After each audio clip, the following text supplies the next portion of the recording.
Hi guys, I'm live. How you guys doing? Take a sip of my coffee here. Second, real quickly. Sorry about this, but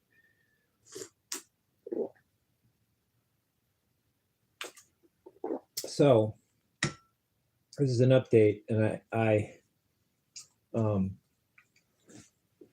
I rarely have this much fun stuff to say. That's just lighthearted and fun, good stuff as I do now. But I'm just telling you how it's going with me. First of all, I figured out that the guy was yanking my chain about the YouTube Wall of Fame. There's no such thing. I googled it. There's no Wall of Fame or Hall of Fame for YouTube. So I deleted the video where I pronounced that I was on the Wall of Fame, but the one that I also mentioned that, but I said some other stuff I didn't delete because I like the other stuff I said. But I now realize who was yanking my chain. Good job. I mean, you did it again. Yay. Aren't you great? Aren't you smart? Aren't you good? Well, I didn't know that there wasn't such a thing, and now I do. And I had my first reaction to the call was that it was just a hoax, but I ended up buying into it for a while because he sounded sincere. I should have known better, but whatever. That's actually a rhyme. Yeah, it is.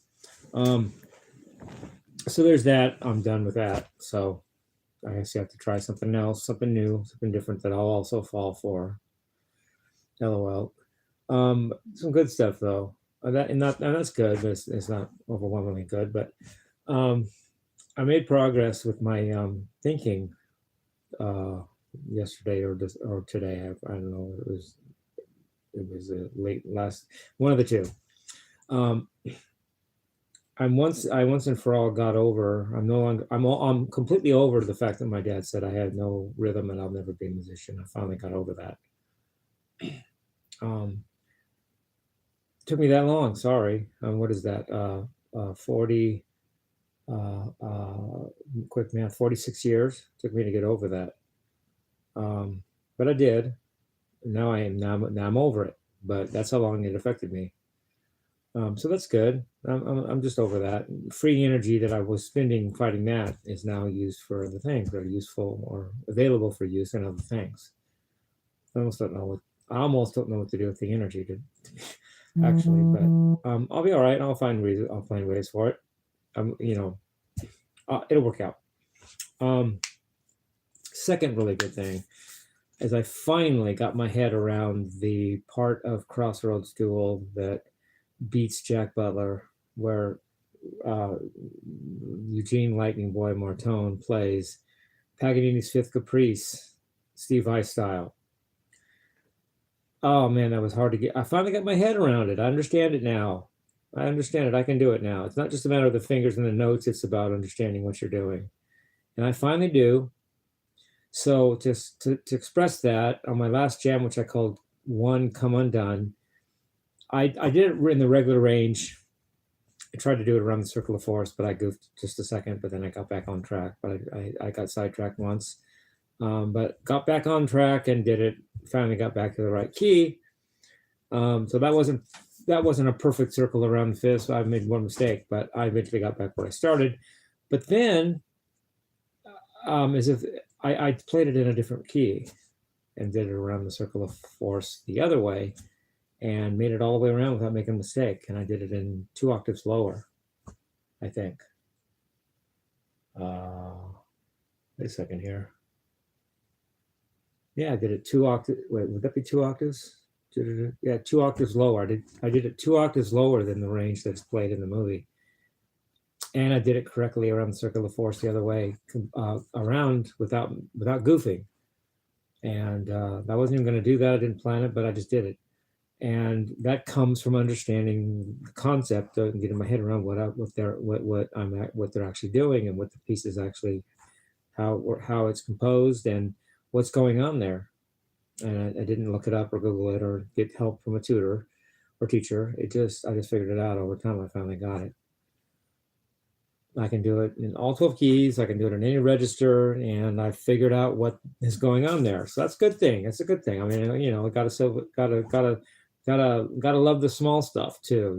It can't be all saving the world every day. But I'm glad I finally got my head around that. Yeah. And next time I go to run the circle of fists in the actual in the regular range, I should be. We'll see if I make it around this time without fumbling a little bit, but I'm happy with that.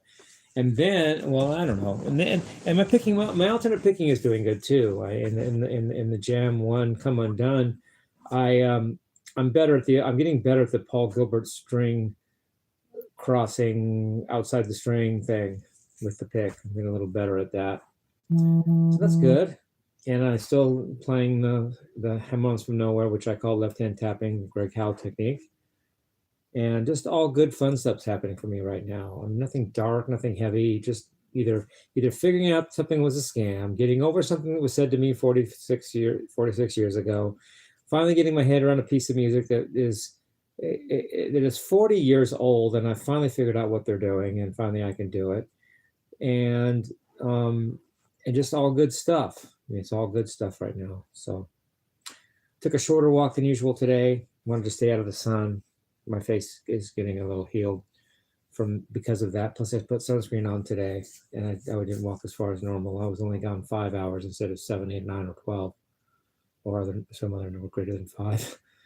But yeah, I took a shorter walk today, and so I have all this free energy from getting over what my dad said, and I figured out the fifth caprice, the piece that was used in.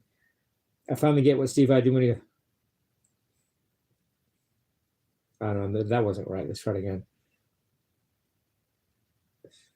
No. Well, anyway, he does this smirk. No, here's what he does. It goes like this. He goes, and then he plays it and goofs. There's an actor in me somewhere, but that's hard piece. Eugene Martone learned that in Juilliard School of Music, and surprised the Jack Butler, and Jack Butler didn't have it down. And Jack Butler fumbles and messes up and all that. But I see where he's coming from. Not that I think that Steve Vai would ever do that, would ever fumble like that, of course, but I get the concept of that being a hard little twist to get your head around. If someone surprised you with that at a guitar duel, it wouldn't be the easiest thing to hack or handle, right?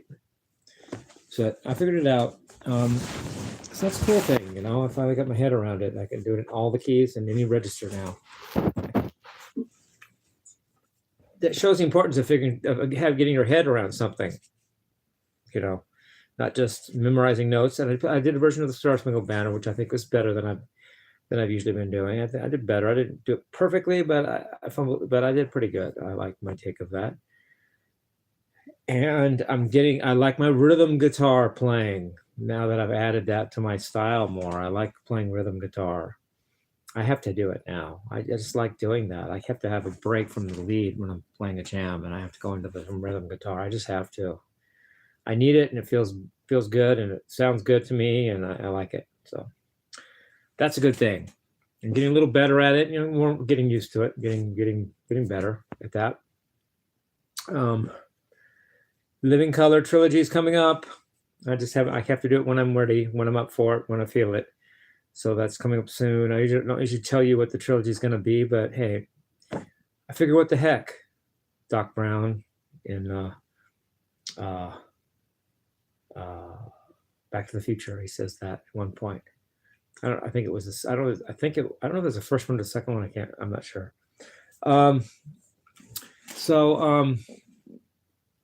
Yeah, things are good. To be honest, those are two things that I did today that I wasn't sure I'd ever do. Figure out the fifth caprice, Paganini, and get over what my dad said about me not having rhythm. And I just, you don't know if you're going to get over things like that. And I finally did. Figure something out like that, get over something like that. I finally did, and it's all good. So anyway, I love this piece of rock and roll.